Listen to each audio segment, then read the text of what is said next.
शुभ्रस्ता जी हमारे साथ जुड़ रही हैं, राइटर हैं और समसामयिक विषयों पर आप उनकी टिप्पणियां भी सुनते रहते हैं। शुभ्रस्ता, आपने इसको कैसे देखा, खासतौर से ये इतनी बड़ी जीत और जो 200 पार की बात एक्चुअली कह रहे थे उनको 70-80 के लिए भी संघर्ष करते देखना, ये क्या दिखाता है?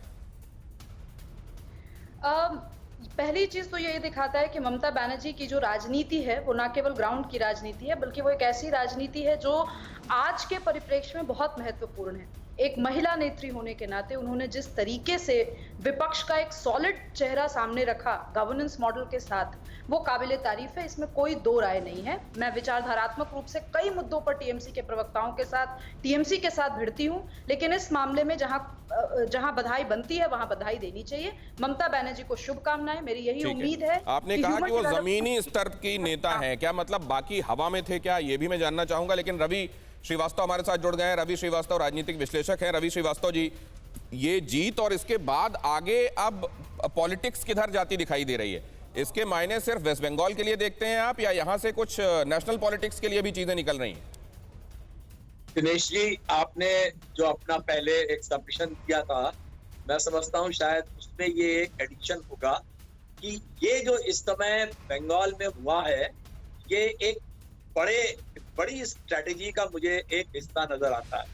कारण क्या है कि मुझे लगता नहीं है कि लेफ्ट में, चाहे सीपीआई हो, सीपीएम हो, फॉरवर्ड ब्लॉक हो, कांग्रेस हो, कोई भी पार्टी ने ज्यादा वहां पे एग्रेसिव कैंपेन अपना नहीं किया वेस्ट बंगाल के अंदर।